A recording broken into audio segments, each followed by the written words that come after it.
I say this every election cycle, and I'll say it again.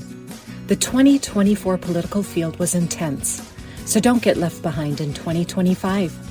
If you're running for office, the first thing on your to-do list should be securing your name on the web. With a yourname.vote domain from GoDaddy.com, you'll stand out and make your mark. Don't wait. Get yours today. Sam and I are always talking about being prepared, whether it's hurricanes in Florida, earthquakes in California, flooding in Arizona, or supply chain disruptions. Exactly, Chuck. When pharmacies shut down, it does not matter how tough you are, you still need access to critical medicine. That's why we trust Jace Medical. The Jace case comes with 5 life-saving antibiotics and key over-the-counter meds, so you're covered when things get disrupted. And Jace goes beyond just the Jace case. They also offer first aid kits, daily prescriptions, and long-term nutrition with Jace Pantry. Don't wait for the next hurricane warning or natural disaster. Take control of your health and peace of mind today. Visit jace.com and use code FUTURE at checkout for $10 off your order. That's FUTURE at JASE.com.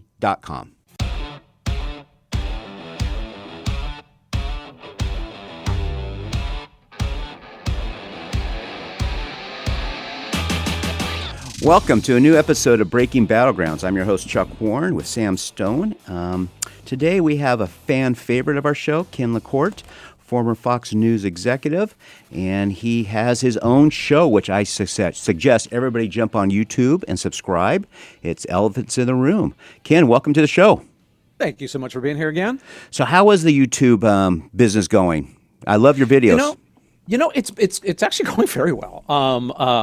I've been doing it for probably 3 years. It took maybe a year and a half in complete obscurity until it kind of exploded on there. So I've got 600,000 subscribers. The videos are seen by around 400,000 a piece. So it's moving along big. My partner, she works at Fox News, so I'm trying to get more popular than her if I keep this up online. So that's my goal. When I want to talk about it here later in the show, about I watched the Helen Keller one and about the population bomb and so forth. How long does it take you to create one of those? What's the process? It take a long time. I would say a good 10 hours of just kind of me going back and forth. I have some help both with AI and I have a couple writers working with me. There's just a lot. It's doing a 20-minute documentary essentially that are packed with facts. It is there's a lot of back and forth. Less of it's on the writing, most of it's on the getting the right, figuring out which are the right facts to get in that and which are the ones. Because on all of these issues that I tackle, they're all the ones that AI or a Google search would often just tell you that the real answer is the wrong answer. Yeah. In other words, a lot of my things are going against the common narrative. So when you say, is this true? AI usually says, you're a racist and a bad person. And then when you dig into it, it says, oh, okay, I really hadn't thought of it that way. So that makes it even tougher. So right now we have this war in Iran, and you were at Fox News forever. What are news channels like Fox News, CNN? How are they covering this? Is everybody on their toes now? Is it like 24/7 right now because of the war? What is it like at a news station? This is a bit of a different one than the first Iraq War. The first Iraq War, really the second Iraq War, but the second Iraq War. That was, now I'm not internal, and I haven't been internal there for a few years. Right. That was a heck of a lot harder because we were going to send, 100 people into a war zone. And that's a much, much different thing than this, where nobody's in the war zone. You're basically getting feeds from the Pentagon. You're getting feeds from, right. So, you can report this one out of the Pentagon office, out of New York, out of kind of anywhere. So it's it's not the same thing. It's just not anywhere. Does it miss not having people on the ground? Do the viewers miss not having somebody on the ground with actual reporting what's going on? Well, first of all, this is a very, very different war, right? Sure. This isn't a war with American soldiers going up and taking Fallujah and getting shot at and taking over villages and kicking in doors and doing all those things that we did there. So it's a very, very, this is kind of, we're dropping bombs on a country. 12,000 targets so far from the U.S. Yeah. Yeah. So, certainly it is. You can't do that from really behind enemy lines. Sometimes in certain wars you could and get the impression of what the locals are thinking and how certain things are happening. In the last war, it was interesting, right? Right before the war, we were saying, okay, the military is offering to embed reporters with it. Do we do that or do we go separate? And we had different teams, some of which were embedded and some of which were going to just, drive in from Jordan and see what they could see. Turns out that the first Gulf War was so dangerous to do the latter that really only the embeds were the ones, but we had an amazing amount of access. It was like you're sitting on a tank going in, sometimes with a live stream as a battle's unfolding. I mean, that was unreal. This is a whole different game. This is it's I would say it's the biggest story, but it's not like, if you remember from 20 years ago, the wall-to-wall, oh my gosh, coverage. It's kind of like it's reporting. Certainly in the first day or two, it's just a completely different game. Americans aren't being killed either. That's the point. So if gas prices weren't going up, would anybody really be 80% of America, would they be even talking about it? I mean, that's the only kind of thing that you notice. And I come from California, so when they're like, the national gas price is up to $3.80 a gallon, I'm like, you bastards! It's 580 here, and it went up from 520. So, we always in California we always realize we always get a good government lesson every time we drive into Nevada or Arizona, and you look at the signs going by, and you're like, hey, gas is free here. What's going on? Well, what's worse about that is that we still get a lot of our gas from California refineries here in the Las Vegas area and Maricopa County, which is Phoenix. So if we got it from elsewhere, it would be $1 cheaper here still. So we still pay a price for what California regulations are, because we get most of our gas in Maricopa County and Clark County come from California. And so now there's sucks to be you. Yeah, it does suck to be us. And so here in the legislature now, they're actually doing study committees that we got to build our own refineries. We can't count on California. Right. So let's talk about some of the stories you have done. You did one on the author of The Population Bomb, who just recently passed away, Paul Ehrlich. Right. How different was the reporting on that from what AI gave you? Were they still cheerleading the guy that was consistently that wrong? One they'd figured out enough. I mean, he was wrong so much. Sometimes young people ask him, like, well, how can you not be so concerned about global warming? And I'm like, part of it is age, because we've heard so many guys come and go we were supposed to die of ALAR, and my whole life I was supposed to die of an earthquake. It's not if, it's when. And starve to death. And global cooling, and then global warming, this one was one that was so interesting because he was, you rarely see somebody proven so wrong outside of pollsters every 4 years, it seems like. We take them all seriously up until the week after the election. Correct. Man, that had nothing to do, and now we're back. Oh, look at the ratings here. We should pay attention to pollster. Trump's in trouble. It's like, maybe. I've never seen one poll of him looking good, and somehow he got elected president twice. This was a wonderful look at all of his predictions. Kind of made sense at the time. I mean, you saw population rising at a much quicker rate than the ability of food production. And it just solving a problem that's not here yet is often a fool's errand because different things change. And so who would have thought that 50 years later, the problem isn't we have too many people and we all fought wars over food and we were just the remnants of who survived the food wars. And now, like most governments are like, how do we get people to have sex more and start having babies more? I mean, that's the big thing, because who predicted the rise in food? Who predicted the efficiency of the birth control? Who predicted the numbers on when societies get richer and women get more educated? They come into the workplace more often and stop wanting to have babies as much. Well, a big chunk of it is also accidental babies don't exist nearly as often as they used to. I will send you an article after the show today. I read about someone wrote about him, and they said, first of all, his expertise and how he got his tenure at Stanford was he studied butterflies. That's what his expertise really was. And his comment was he attributed human characteristics to non-human creatures. And that was always the flaw. And I didn't know he goes, that was his specialty, butterflies, and he was world renowned for that.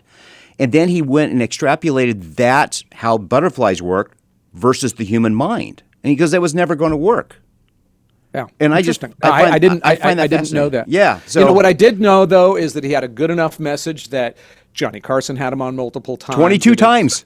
22 times, Johnny Carson. That many. Yeah. Wow. I watched one of them where they were like, well, what's the solution? And it was like, first, it's always, we need the hammer of government to fix this. Right. And of course, now we hear the same thing with AI. Right. And maybe it'll kill us all. I'm 37. We're old. We don't care anymore. But yeah, go ahead. I know. At least it'll be exciting going down. But it's always, it was, we need government to stop allowing networks to put large families on TV. And then now we need to start charging more per baby. And then we need to start, pulling being like China and saying that it's a crime to have more children. It was like, whew, glad we didn't listen to you. I want to go get a couple of your takes before we start the next segment. I want to talk about your articles, your series on did America choose slavery and so forth. So you heard, I don't know if you heard this, but Portland now is considering a vacancy tax if you leave downtown Portland. Are we going to see that in California too? Well, San Francisco, I believe they passed it. They also passed if a building had the lower floor vacant and there wasn't, that they'd charge them extra fees. And this was like during COVID, and I'm like, do you know what happens to a landlord when all the businesses leave? I mean, his income goes to zero or close to it, Correct. depending on the structure of a building. The tax man still comes up. You can't be like, hey, sorry, can I pay my income tax or my property tax next year or get a reduction because I'm not making any money? No, you can't do that. You can't not, you still have to upkeep this building. And now we're going to throw an extra charge onto people because they can't do it. It's, the nice thing about liberalism and progressivism, and I still don't understand the difference besides the branding, is that they try to fix problems, that they see things and I've started viewing over the last years, the concept of conservative versus liberal is often in that conservatives are more likely to say careful because the cure might kill you. The cure might be worse than what you're trying to get here, as we saw with many things. The war on poverty, we saw it. Certainly, you look at the homeless people here. They wouldn't be living in such abject, horrific conditions if it wasn't for nice people giving them needles, money, a place to live, protection from the cops, drug-free zones, and the whole nine yards. So.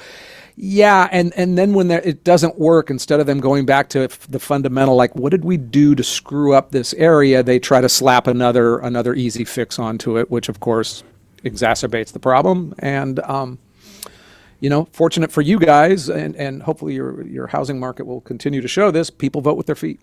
100%. 100%. I see guys like Gavin Newsom bragging, well, no, it's really this and that, and I'm like.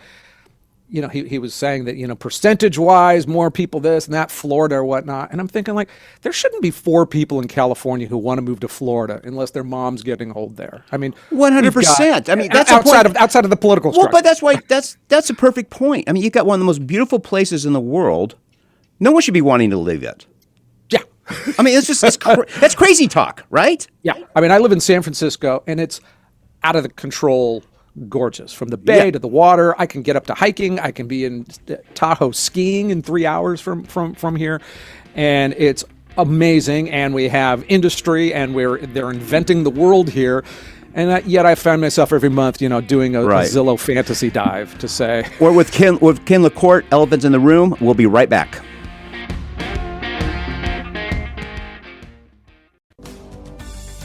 All right, imagine this. You're running for president. Yes, president. What's the first thing you need? Well, besides the $1 million fundraising, you need to secure your web domain. You need your name, .vote. Easy to remember, straight to the point, and a direct link to your campaign. No, but seriously, whether you're getting out to vote or convincing people that yes, you can fix the potholes on Main Street, a .vote domain helps you stand out. It's not just a website, it's a call to action. Head over to GoDaddy.com or Name.com, type in your name, .vote, and boom, you're ready to make a lasting impact. Get started today with your .vote web address.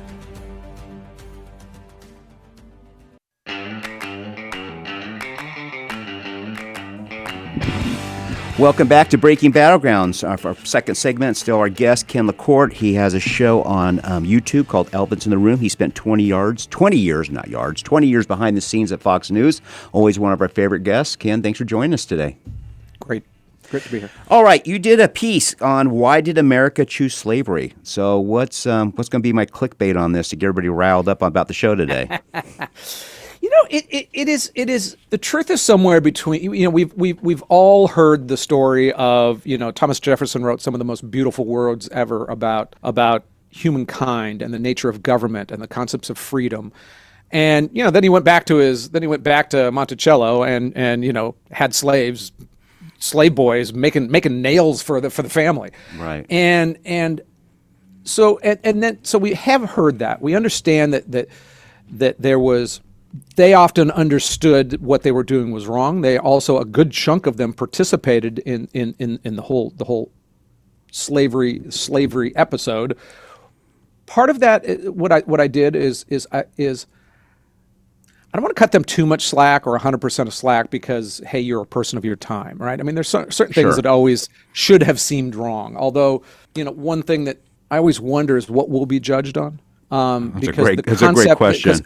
Every time you look back, you can look back to how did we send Japanese Americans in concentration camps or detention camps? You know, you could point to anything. How did we let women stay stuck in the kitchen? And, you know, we're going to be judged harshly on something. I don't know what that is. It might be. Turns out animals were pretty human after all, and scientists start to talk to them, and then we feel really, really, really bad that we ate hundreds of them in our lives.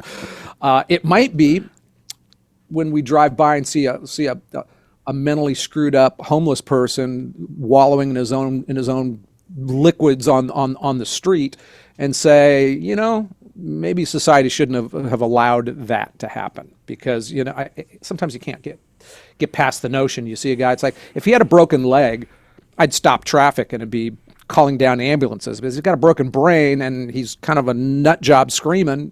What do? I like, you know, hey, let's get 911 and get the guy out of here. And the other thing to remember about our founding fathers was that as slavery had been ongoing in the world literally as early as we know anything about humanity. I mean, thousands and thousands of years. And people try to make the case that, well, it wasn't as bad as Egyptian slavery. And it's like, yeah, how do you know that? Right. I mean, we have books, we have live humans who transmitted what happened in the 1800s in America.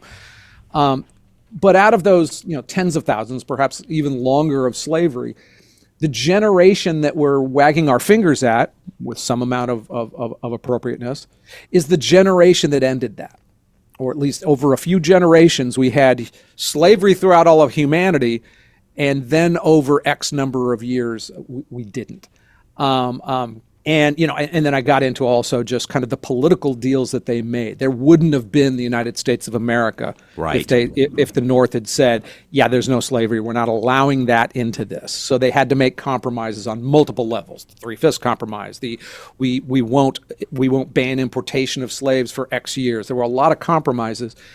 And then there's a really fair question to say, I mean, there were some countries, Cuba, Brazil, where slavery didn't end for decades after the American Civil War.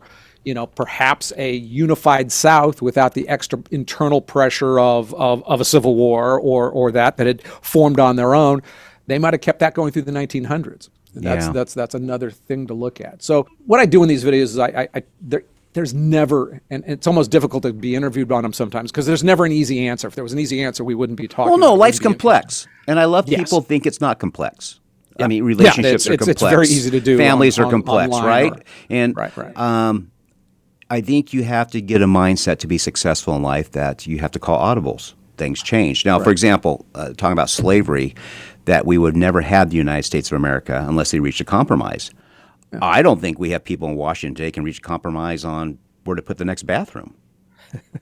Right? I mean, Yeah, there was a certain, this is the nobility of that group of people right. that we do not Yes. have today. No, that's a fair point. You know, even back in the day, I'd actually be interested to see, are there still bills going through Congress that are getting over, you know, the 400 to 18 votes? You know, I know that we always concentrate on the divisions, which makes sense, right? There's no sense to say, hey, should we outlaw murder? I mean, you know, we're all in agreement on that. I know in past years, you know, that the vast majority of bills going through Congress would pass fairly overwhelmingly. I'd be interested to find out, is that still happening? And we're still we're just concentrating on the extreme, Yeah. because of what we're looking at, or are there some compromises going out like that? That's a good question. Well, let's talk about extreme right now. Unless you're someone who's just on social media all the time, you wouldn't realize this, but apparently Israel controls America. Israel got Donald Trump to bomb Iran, and it's a weird argument, and you did a video on it. What is your 2 cents on this, kind sir? That's an interesting one. I mean, so a number of things that's just kind of weird when you look at, like, who supports Israel, who doesn't. It has traditionally been both sides Sure, of bipartisan. the political aisle. Have been, I mean, you know, every president from, you know, Kennedy down has been strong supporter of Israel, and they almost use the same words. We've started to see that erode in the parties for separate reasons. On the left, we've seen as they've gone more to kind of buying the whole concept of oppressors versus oppressees, right? And that's a central tenet of liberalism today. You're dark and you're living in poverty because the lighter people are oppressing you, and you know, flash forward that to everywhere. And Israel Palestine is the perfect oppressor oppressee. You know, you've got one side that's rich, one side that's poor, one side that's lighter skin, one side that's darker skin, one side that when they go to war, 20 of them died, the other side, 20,000 of them die, you know, despite really trying to do the opposite. So that's kind of happened on the left, and the politicians on the left have followed suit more. You're starting to see a definite drawdown of support. You know, the AOCs, who just came out yesterday and said, I'm not supporting any more money to Israel. Yeah, I call it the Act Blue Coalition. Yes, and that is getting bigger. I think, you know, to an extent, it is also the you know, Muslims in certain areas have gotten enough power to become a political power. But the interesting one is that we're seeing it on the right too. Yes, and we're primarily seeing it on commentators on the right, more so yet than the politicians. Right. Now, part of that is the biggest group in America that supports Israel, the concept of Israel. Right. It's evangelical Christians. Sure. It's Christians overall. Now, part of that is biblical. They're like, hey, God says like these people. Look, they're great. It's in my Bible. I got it. Part of that is conservatives just have a tendency to remember things like 9/11 a little bit more than others. And, you know, when I see one guy strapping on suicide vests and trying to get to Brooklyn and the other side doesn't. But we're seeing it with the Tucker Carlsons, the hardcore on the right. And, you know, part of that is Israel's and Jewish Americans. They've been hardcore lefty supporters, right? And a lot of conservatives have their nose up on that. And there's also been a thing, because every time you criticize somebody for too much support on Israel, somebody's calling you anti-Semitic, and that was overplayed. That's been overplayed for a decade, and finally now, where free speech is kind of back in vogue, especially after 5 years ago when it was not in vogue. And you can say Caitlyn Jenner isn't a woman. Yes, and you can also say that I think Jews who have too much control in America. Well, we're going to leave it at Caitlyn Jenner's not a woman. Ken, I hope you have a wonderful Easter weekend. Could say it. You could say it. Here, I'll say it. This is Breaking Battlegrounds. We'll be right back. Sam and I are always talking about being prepared, whether it's hurricanes in Florida, earthquakes in California, flooding in Arizona, or supply chain disruptions. Exactly, Chuck. When pharmacies shut down, it does not matter how tough you are, you still need access to critical medicine. That's why we trust Jace Medical. The Jace case comes with 5 life-saving antibiotics and key over-the-counter meds, so you're covered when things get disrupted. And Jace goes beyond just the Jace case. They also offer first aid kits, daily prescriptions, and long-term nutrition with Jace Pantry. Don't wait for the next hurricane warning or natural disaster. Take control of your health and peace of mind today. Visit jace.com and use code FUTURE at checkout for $10 off your order. That's FUTURE at JASE.com. In today's digital world, standing out is more important than ever. Whether you're running for office, leading a cause, or hosting a vote for the cutest pet in town, you need a web domain that's simple, memorable, and action-oriented. You need a .vote web domain. It's clear, impactful, and establishes a lasting presence for your campaign. Don't wait. Head to GoDaddy.com or name.com, type in your name.vote, and get started today. Because after all, every pet deserves a web address that's as special as they are.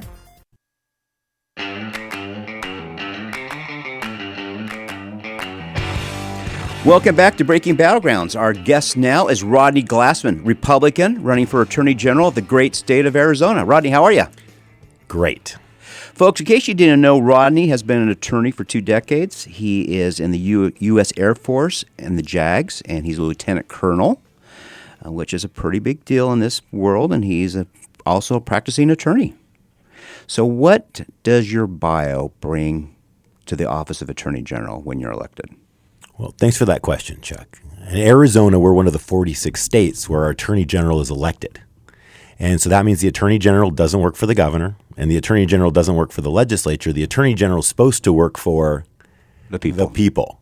And in Arizona, the Attorney General runs the largest law office in the state, over 400 attorneys and 1,000 support staff, providing all the legal services for every state agency. And in this Republican primary for Attorney General, in the race for who the Republicans are going to put up to defeat insane Chris Mays this November, I'm the only Republican running that's ever had a client, that's ever prosecuted a case, that even carries error and omissions insurance. My Republican primary opponent is a termed-out state legislator. He's 50. I'm 47. The reason I always share our ages is because my opponent got his law license 25 months ago and has never practiced law. So not only, as you shared, have I fed my family for almost 2 decades as a practicing attorney, meaning strangers pay me with their own money to be their lawyer, but I also have served in the military in uniform for over 17 years. I'm a JAG reservist now out at Luke, and when I put on my uniform to go to Luke, I run the active duty legal office of over 25 JAGs, paralegals, and support staff that provide all the legal services for the one-star general and the squadron commanders. And the reason that's so important is because when it comes to the race for Arizona Attorney General, experience matters. 100%, because we live in an era where George Soros and friends are constantly practicing lawfare. How will experience help protect Arizonans against the lawfare of George Soros and liberal donors? Well, step number 1 is defeating Chris Mays. As you know, insane liberal Chris Mays, our Democrat Attorney General today, got elected by 250 votes, and they had to turn off the printers in Buckeye for her to get there. At the end of the day, Arizonans, we all live in a Republican state. President Trump won Arizona by over 5 percentage points. Yet we have an insane Democrat Attorney General that has sued the administration 39 times in the past 14 months. It was 35 just in January. It was, and when I go out and I'm visiting with the grassroots, because Chuck, as you know, the Attorney General is the most impactful, least understood elected office in the state. So my job really isn't even to go out and pitch my bio. It's just to share people the power and the reach of the Attorney General's office. Because in Arizona, we elect a superintendent of schools. Right. But guess how many lawyers the Department of Education has? None. They're all assistant attorney generals. We have over 60,000 realtors in Arizona, and Crazy Katie Hobbs appoints the real estate commissioner. But guess how many attorneys the Department of Real Estate has? 0. None. They're all assistant attorney generals. And it's the same for the registrar of contractors and the state land department, and for people that are passionate about helping kids, child protective services. And if they go to the doctor, the licensing boards, and the hospitals, Department of Health Services, none of those state agencies have their own attorneys. They're all assistant attorney generals that work for our elected attorney general, not the governor. And so I've been married to my law school sweetheart, Sasha, for almost 17 years. We have 2 teenage daughters. So you married your law school sweetheart. Did you ask her out, or did she ask you out? I asked her out. She's not only is she very smart, she's also very beautiful. But the reason I share that, Chuck, is because I describe the attorney general as the wife or mom of government, because, as you know, that job is actually more impactful than the other jobs, because, the governor has to convince the legislature. Mm-hmm. The mayor has to convince the city council. But the only elected office that can wake up in the morning and decide that she hates cops, or that she thinks that biological boys should compete against girls, or that right now, literally the attorney general from Arizona, who's in charge of investigating and prosecuting election fraud, Chris Mays, is suing the Cochise County Board of Supervisors for having the audacity to count their own ballots. That's how powerful this job is, and we need to have someone as our Republican nominee with experience so that the average Arizonan can get excited about voting for them, so that we can fire Chris Mays this November. How do people, as we wrap up this segment, how do people find you online? It's super easy. They visit my website at rodneyglassman.com, and if they've learned something new during this segment but they've never contributed before, they can click the button for $39, because that's $1 for each of the 39 lawsuits that Chris Mays has filed against the Trump administration. And today's the day to do it, because tomorrow she's going to sue President Trump again. That's great. We're with Rodney Glassman, Republican candidate for Arizona Attorney General. We'll be right back.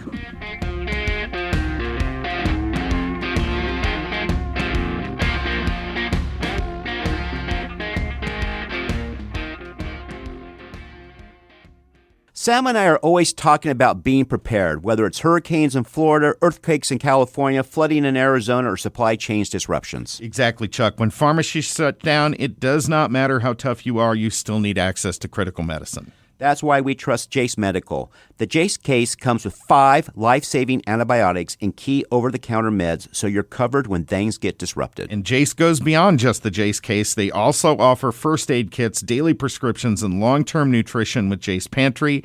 Don't wait for the next hurricane warning or natural disaster. Take control of your health and peace of mind today. Visit jace.com and use code FUTURE at checkout for $10 off your order. That's FUTURE at JASE.com. In today's digital world, standing out is more important than ever. Whether you're running for office, leading a cause, or hosting a vote for the cutest pet in town, you need a web domain that's simple, memorable, and action-oriented. You need a .vote web domain. It's clear, impactful, and establishes a lasting presence for your campaign. Don't wait. Head to GoDaddy.com or name.com, type in your name.vote, and get started today. Because after all, every pet deserves a web address that's as special as they are.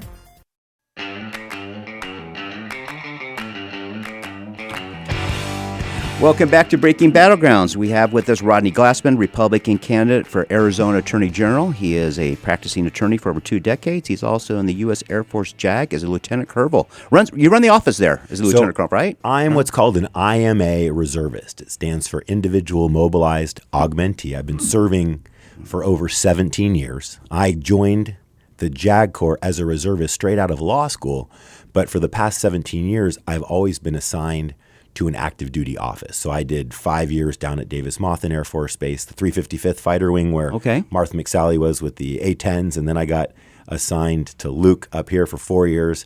And then I got sent, Chuck, all the way to Eielson Air Force Base, which is the 354th Fighter Wing in the North Pole, which is right next to Fairbanks, Alaska. And then most recently, Goodfellow, which is in St. Angelo, Texas, as a 17th Training Wing. And so as a JAG reservist on the IMA side, I'm assigned to the active duty, and I owe a specific number of days and weeks every year.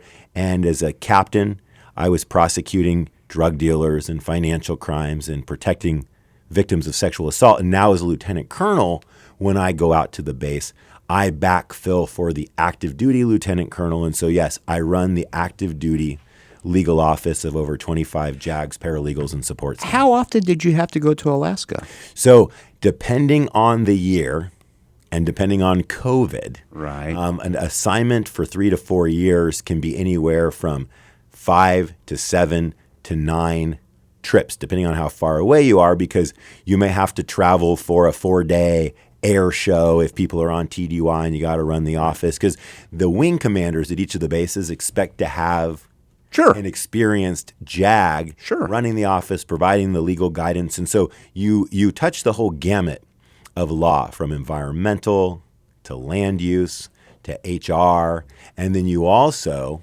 are in charge of all the prosecutions, because the active duty military members fall under the UCMJ, the Uniform Code of Military Justice, which is similar to civil law, but different in the sense that it's designed to maintain good order and discipline. So there's additional laws. I'll give you a great example. In the civilian world, if you commit adultery, for example, it destroys the family, it destroys the kids, but it's not against the law. Whereas Congress has written the UCMJ, where if someone commits adultery on active duty, they can be prosecuted for that. And so there are a lot of different crimes, like adultery, like failure to obey a lawful order, that are against the law in the military. Child custody, I'm sure. It's child custody is on the civilian side, so you're dealing off base. But you mentioned child custody. Why is that important? It's important because Child Protective Services, now I'm taking us back to the AG's office. Guess how many lawyers CPS has? 0. None. They're all assistant attorney generals. And so it's that experience that I'm the only Republican running for AG that has ever ran a law office. In fact, I'm the only Republican running for AG, Chuck, we talked about in the earlier segment, that's ever had a client, that's ever prosecuted a case. In the legal space, you're supposed to carry heirs and omission insurance. I'm the only Republican running for Attorney General that even carries insurance, because my primary opponent, Warren Peterson, is a 50-year-old termed-out state legislator who got his law license 25 months ago. He's never had a client or prosecuted a case. He goes out and gives these speeches about the lawsuits that he's filed against Chris Mays, the Democrat Attorney General. What he always forgets to tell the audience is that as the Senate president, he's the client, not the attorney. And the reason that matters is I got a haircut. Wearing a hat today, but I got a haircut 3 days ago, Chuck. But I would never go out and give a speech and describe myself as a barber. And the reality is that's what we have in our Republican primary opponent, someone who's just dishonest with the groups. But what's interesting, Chuck, is the majority of Arizonans have never hired a lawyer. And so my job when I go out with my campaign chairman, the Maricopa County Sheriff, Jerry Sheridan, and his wife, Stacy, who's volunteering with all of our grassroots efforts, when I go out to visit with other Republican precinct committee people like myself, I just talk about the office and I talk about the job, and then I ask them, did any of you learn anything today? And they all raise their hands, because the Attorney General is the most powerful, the most impactful, least understood office in the state. Sure. So your campaign says you're going to protect kids, you're going to protect cops, and you're going to protect Arizona prosperity. How are you going to do that as an AG? Well, first off, protecting law enforcement. At the end of the day, only the Attorney General can wake up in the morning, and we have one now that does this, and decide that she hates cops. Chris Mays, our insane Democrat Attorney General, was on TV about 30 days ago talking about when she, as the chief law enforcement officer for the state, feels it's okay to murder ICE agents. That's not only nasty, but that's insane. Sure. And so what we need as our Attorney General is someone that actually protects law enforcement, someone who stands up and says, this is a noble profession, and I'm going to stand with law enforcement every time. Someone who believes in protecting qualified immunity, which is the legal statute that says that if a law enforcement officer, a first responder, follows rules and regulations, they can't be sued civilly for doing their job. Because we have a situation right now, Chuck, not just in Phoenix, but not just in Tucson, but across the state, where when men and women who wear their blues leave their house to protect our families, and they have to make those split-second decisions, the thing going through their head can't be, is this the decision that's going to end my career? But that's what we have right now. And I have served for a number of years. I just took a leave of absence from the 100 Club Board of Directors. As you know, we work together on the Back the Blue initiative to provide death benefits for first responders. So it's about being an advocate. It's about getting rid of Chris Mays. It's about being an advocate for law enforcement. And then lastly, we have an attorney general right now in Chris Mays that doesn't think it's okay for a police officer who pulls someone over with probable cause to be able to ask for their driver's license. Right. And we have to have someone who has law enforcement's back to do the job. So that's what it's about when it's about protecting our cops. When it comes to our kids, as I shared, I've been married for 17 years to my law school sweetheart. We have 2 teenage daughters. Chris Mays, our current attorney general, is using the money that my Republican primary opponent, Warren Peterson, funds to her office to file lawsuits so that biological boys can compete against girls. She's insane. So when I talk about protecting kids, I talk about keeping biological boys out of girls' sports. And I talk about protecting our schools, which means protecting families. I am a big advocate for parental choice. Arizona has the leading programs when it comes to school choice. Our educational savings accounts, which Chris Mays wants to get rid of.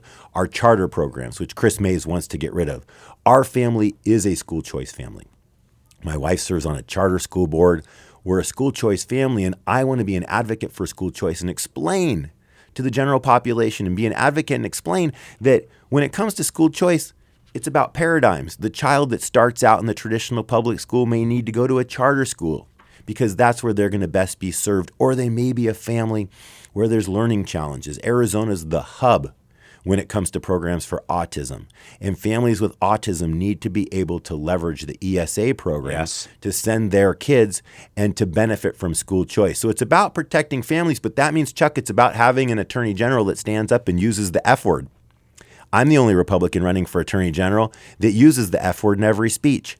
Family. I talk about my wife. I talk about my kids. I talk about protecting our kids in our schools. And so that's what it means to say, I'm going to protect our kids. And lastly, it's about protecting Arizona's prosperity.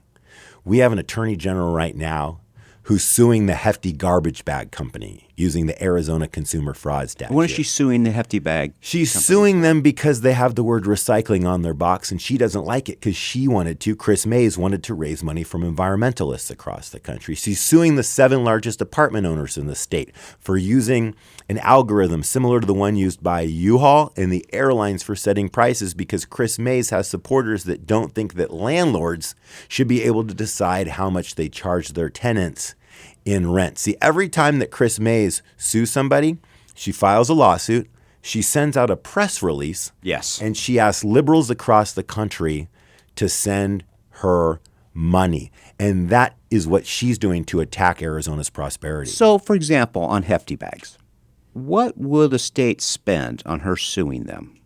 Well, sometimes she uses our tax dollars to file the lawsuits, and sometimes there are national organizations funded by George Soros and other liberal funders that actually deliver the lawsuits right to her office so her ACLU-hired lawyers can file them right on the Arizona state letterhead. And that's the problem. So it's about protecting our cops, our kids, and Arizona's prosperity. But, Chuck, it's also about working with President Trump to secure our southern border and to enforce Arizona's election laws. When I travel the state, I always ask which statewide elected official that we're going to elect in 2026 is in charge of enforcing Arizona's election laws. And I even give a hint. It's not the Secretary of State. It's the Attorney General. Correct.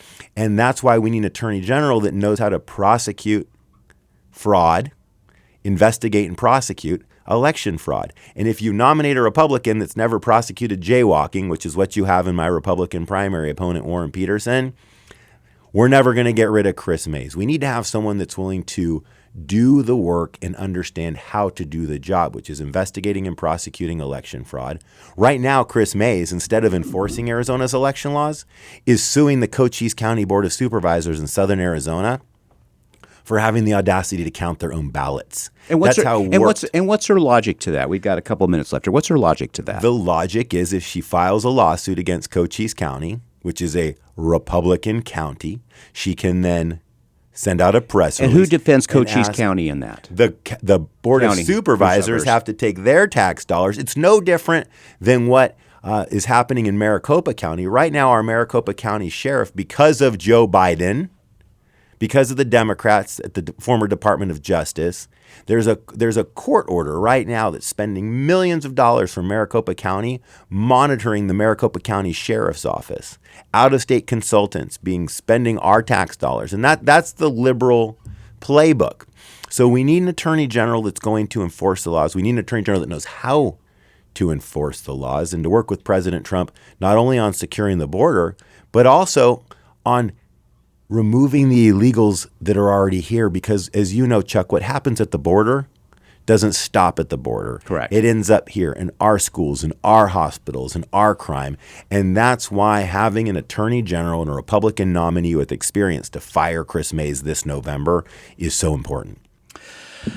Election integrity. Are you asked about it a lot on the trail? I ask every group that I go to, raise your hand if you think Arizona enforces the election laws we already have on the books. And guess what? Not a single hand goes up. Not a single hand goes up. And then I ask the next question, which statewide elected official that we elect in 26 is going to be in charge of enforcing Arizona's election laws? And there's a little bit of confusion because most Arizonans don't realize that's the job of our elected attorney general. So how would you possibly nominate someone who's never prosecuted to be in charge of prosecuting our laws? And because frankly, that's what we have in Chris Mays. She's never prosecuted either. And you get what you get when you put someone up with no experience. And so before the legislature goes creating new rules, I ask the audience, how about we already enforce the ones we already have on the books? Ballot harvesting's illegal. Drop boxes are supposed to be monitored. But we don't have anyone working on that because we have an attorney general in liberal Chris Mays more interested in driving more and more illegals to our urban core because that's part of the Joe Biden playbook. Correct. Of trying to modify the census so that our urban areas have more Democrats and more population so that the Democrats can control the House of Representatives. So the job of the Attorney General is to enforce the laws. It's the chief law enforcement officer. And I'm proud to be the only Republican running with the experience to defeat Chris Mays. All right. Well, we have here about 30 seconds left. I'm going to throw you the softball. Why should people elect Rodney Glassman for Attorney General, and why should they volunteer? In the Republican primary for Attorney General, there are only two candidates. I'm a lieutenant colonel in the United States Air Force JAG Corps. I've been prosecuting for over 17 years drug dealers and financial crimes, and I fed my family as a practicing attorney for those 20 years. My primary opponent has zero experience, never practiced, never tried a case, doesn't carry insurance. And if we want to defeat Chris Mays this November, I urge your viewers to visit rodneyglassman.com. I urge them to make their first contribution ever to an attorney general candidate, and together we can defeat Chris Mays this November. $39 for 39 lawsuits. Today, because she's going to sue President Trump again tomorrow. We'll be at 50 by the primary election date. For Rodney Glassman, thank you for joining us. Folks, this is Breaking Battlegrounds. You can stay tuned for our extra podcast information, but you can always find us at BreakingBattlegrounds.vote. Have a great weekend. Thank you.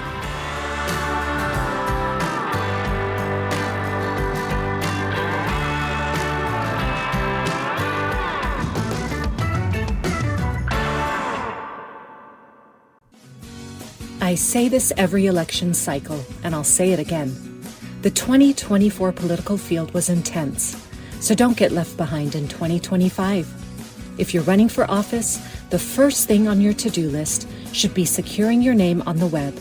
With the yourname.vote domain from GoDaddy.com, you'll stand out and make your mark. Don't wait. Get yours today.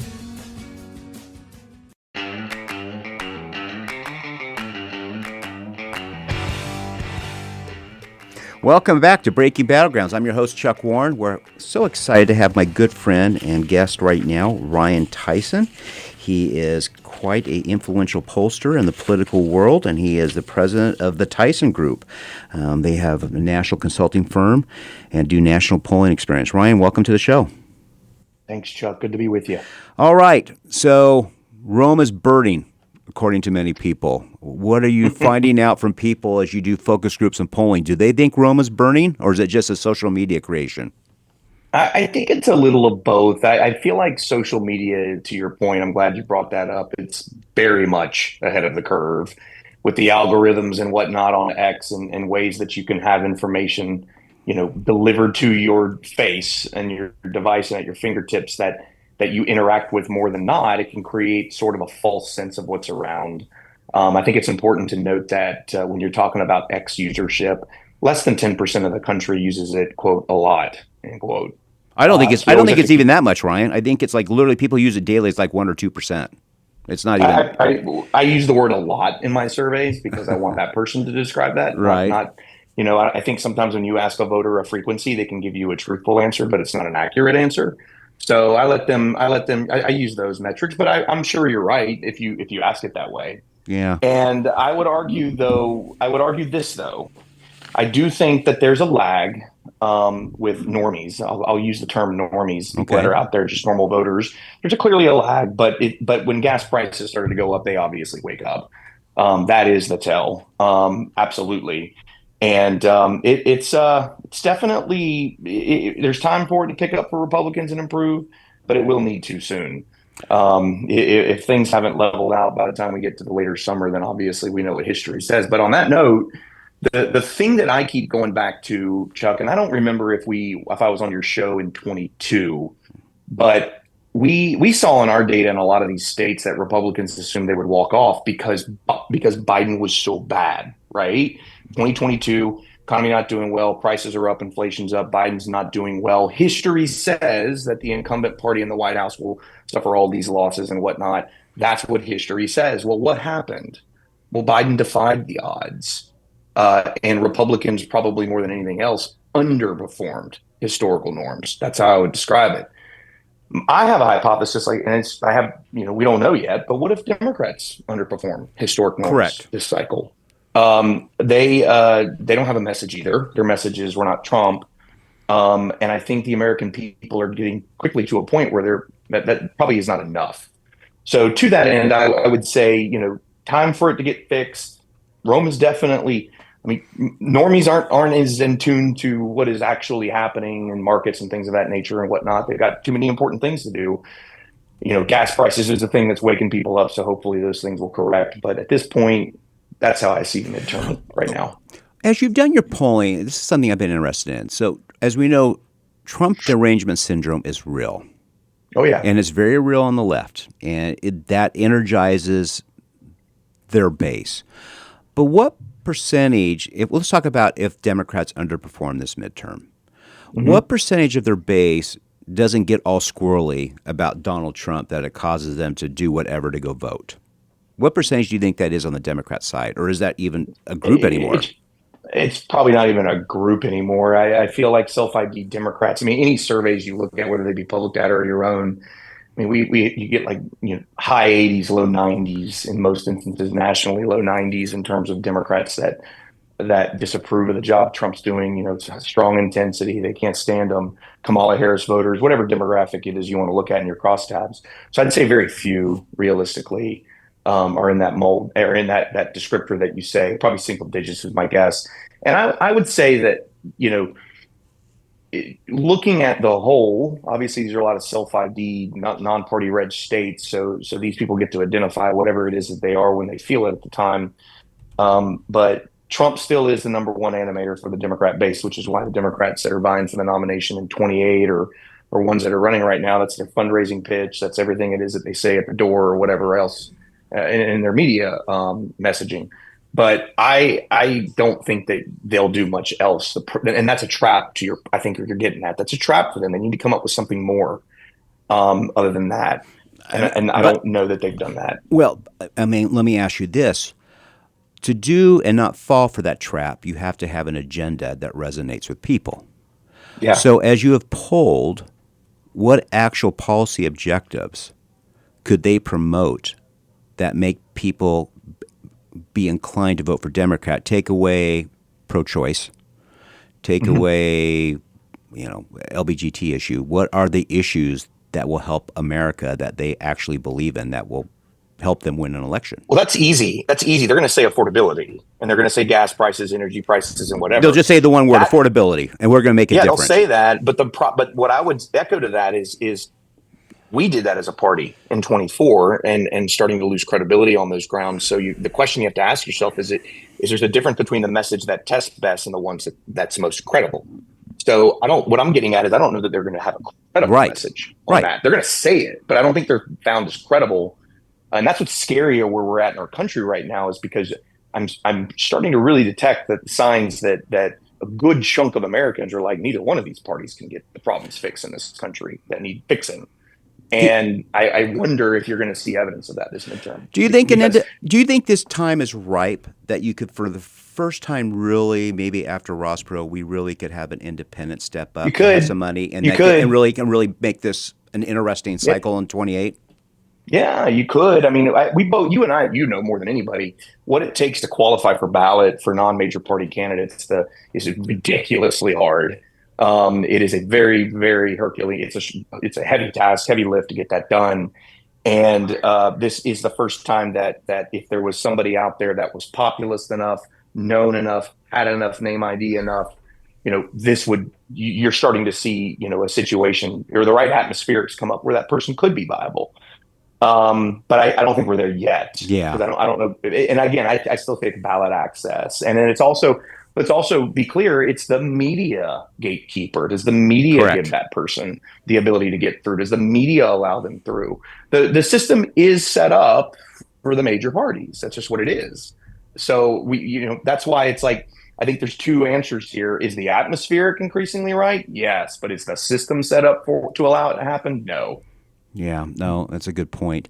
Okay, so you've had this great national polling experience, which you've turned into this consulting firm. Okay, I'm the president. I bring you in and said, Ryan, whatever you tell me, I'm going to do from now through Election Day. What would you tell him to do and to focus on so these midterms don't turn out to be a train wreck?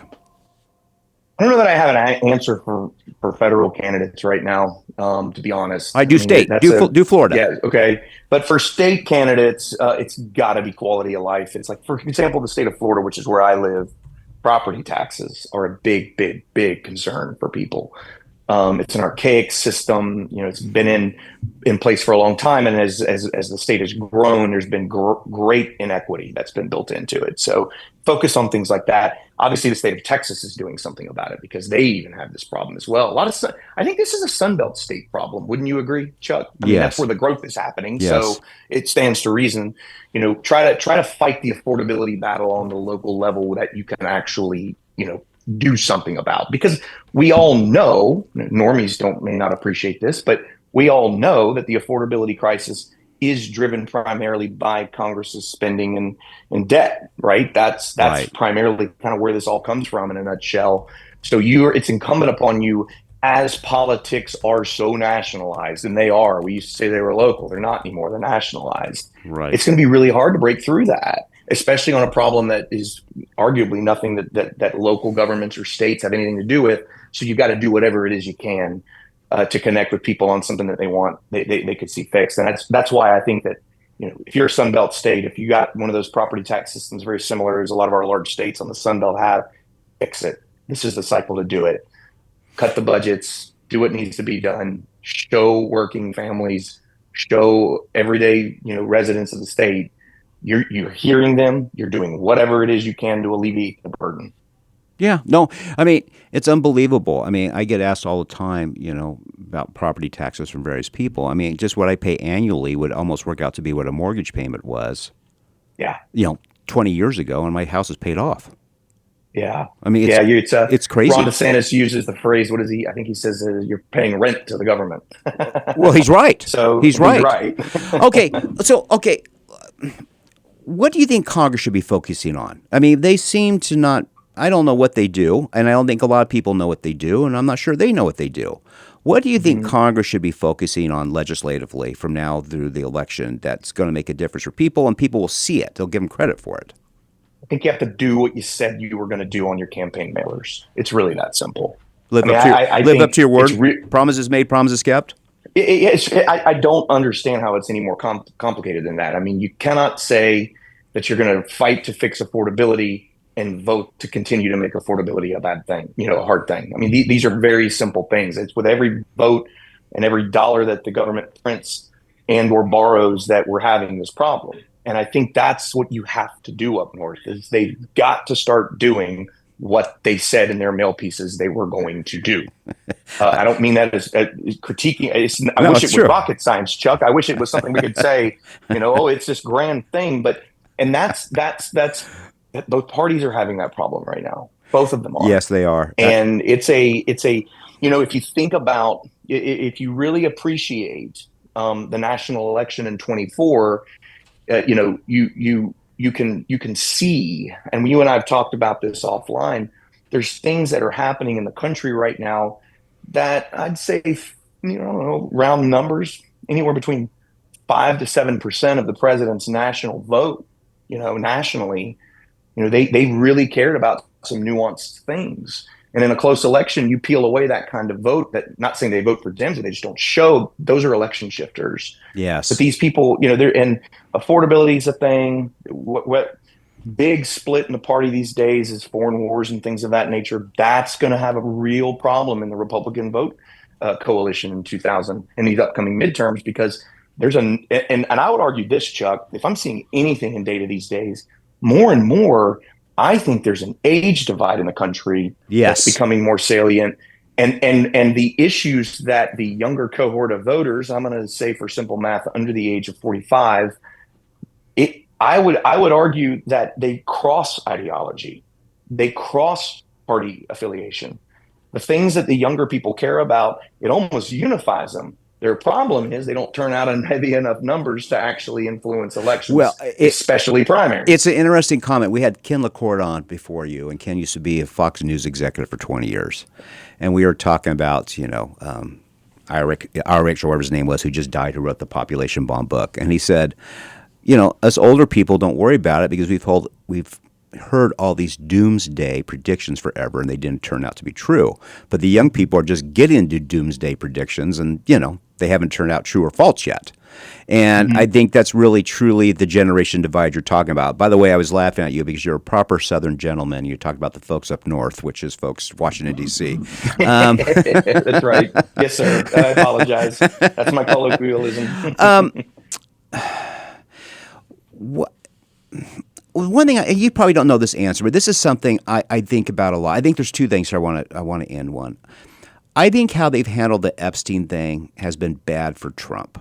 Not that I think Trump did anything like that, but I think how they've handled it, especially with young men, goes to my whole theory is this. Trump doesn't have populism. Trump has a coalition of people that simply say, the thing ain't working anymore and it needs to work again. And we've given that the term populism, right? It's more, they could all be Reagan conservatives again if it was just working. Nothing works, right? And, it's like I mailed Katrina, as you know, I mailed her son a postcard because he likes mail. He's 3 and he likes mail. Who figures, right? Wait till he gets bills. But anyway, I mail him a postcard from here. It took 2 weeks to get from Phoenix to Salt Lake City. And her comment simply was, just nothing works anymore. And Katrina, I mean, she wouldn't say crap if it's in her mouth, right? She's very positive. I just read that they tacked an 8% surcharge on top of the U.S. Postal Service for things that don't work. So what are things that have to happen that people think it works again? It has to work again. I mean, it's really that simple. I don't think that there's this. We shouldn't overcomplicate things. I mean, trust in institutions is at its lowest level it's ever been. Information, we call it information flow in our business in a polling firm. The way people get their information is more diverse than it's ever been before. There are many, many chunks, very large swaths of Americans who don't even turn on cable news. Right. And will never turn on broadcast news. But I want you to appreciate this.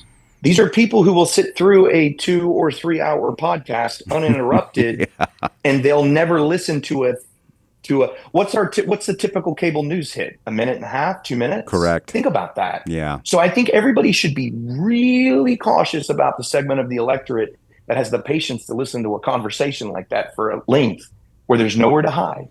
There's nowhere, you're just you and the interviewer, versus the way that news kind of evolved into devolved is the word, into this you get your talking points, they're poll tested, they're message tested, you go on air and you say the things that you were told to say, which is effectively what the news has turned into, and for many people. And I would just argue, I don't think that this is more difficult than just fix it. They expect you to fix it, just fix it. But as we know, the machinery in Washington is very slow.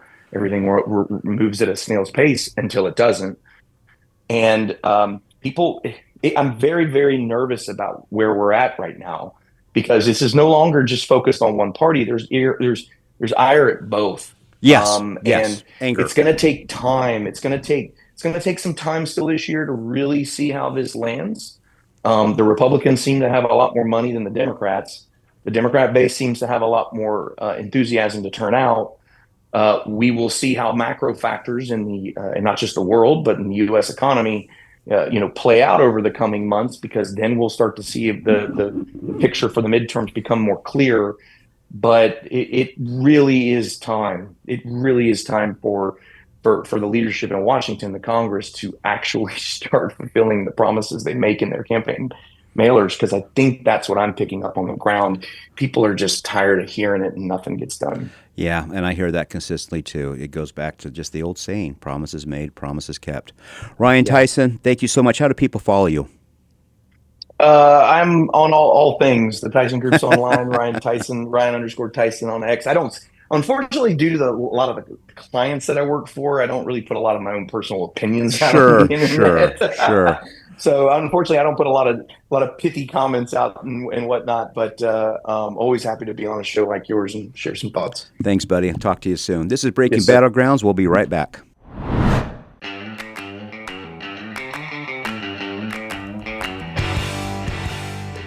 Welcome back to Breaking Battlegrounds. We're with our final episode. So as you know, Kylie Campbell left us in December to pursue greener pastures, which is the fact that she now has a baby coming due soon, and we're very excited for her. But we have Brennan Evans has now joined us. She's going to take over Kylie's Corner. She's calling it Bee's Corner, but we may come up with a different name. Brennan's not sold on this yet, are you not? I'm not. I need to know if the people are sold, though, too. So you guys got to vote. So B, we'll call her Brennan, but B is also writing her new theme song. When will we have that done? Hopefully by the next episode. Fingers crossed. We're going to say in April. Folks, Yeah. We'll have it in April, okay? Because we want perfection on this show. So today we're starting Bee's Corner. Name may change, so don't make a bunch of social media posts on this, Sydney, on it. Save the creative manpower here. What do you got for us today? What's going on crazy in the world? So this one just happened in Peoria, so not too far. We have a 29-year-old man named Jonathan Turk. He killed both of his parents for putting him on medication, and that made him angry. How old was he? 29. Okay. 29. And he ended up calling the police himself to confess to them. It was shortly after 6 p.m. on March 31st when officers responded near 83rd Avenue and found Tina Turk, who was 56, his mother, and Fraser Turk, 63, who was his father, dead. Tina was found in the master bedroom, and Fraser was found at the top of the stairs. Oh, my gosh. Yeah, both were killed with a hammer and a knife, which he also confessed that on the phone to the police as well.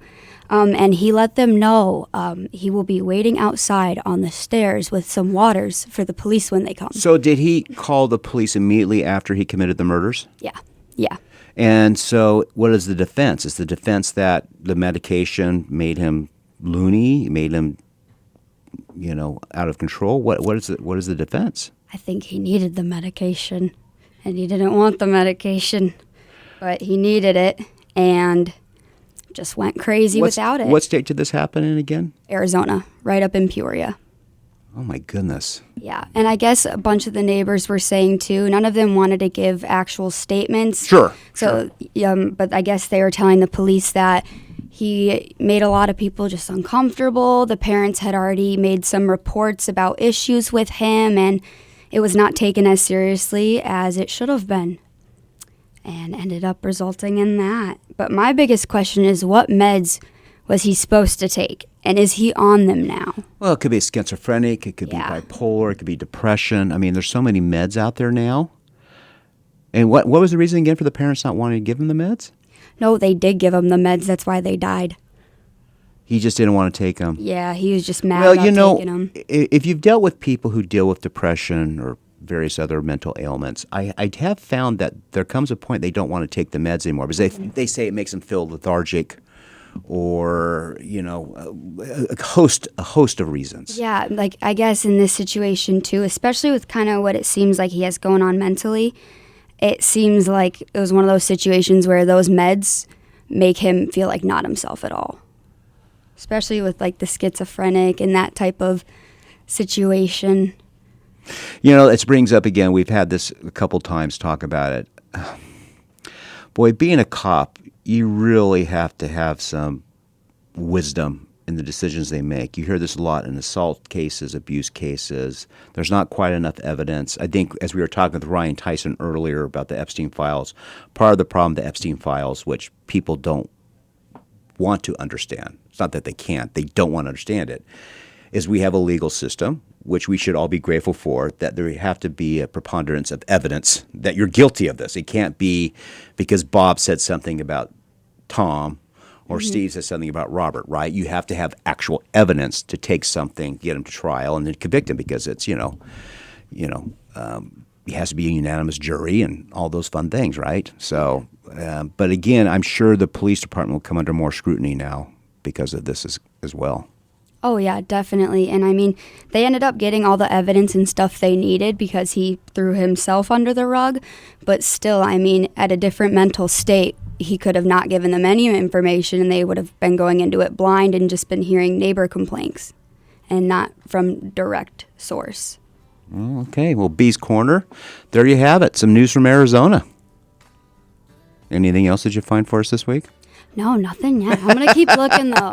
I'm going to keep looking for, hate to say it, but the messed up stories that get us all in our chair. There's many every day. Folks, we want to thank you for joining us this week and our guests, and we hope you have a wonderful Easter weekend. Enjoy it with your family and friends.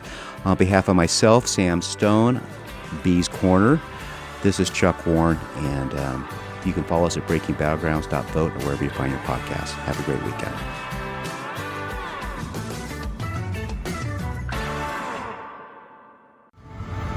Why do you want to be here? Why do you love space? Why do you love being a part of history? We're going back to the frickin' moon. That's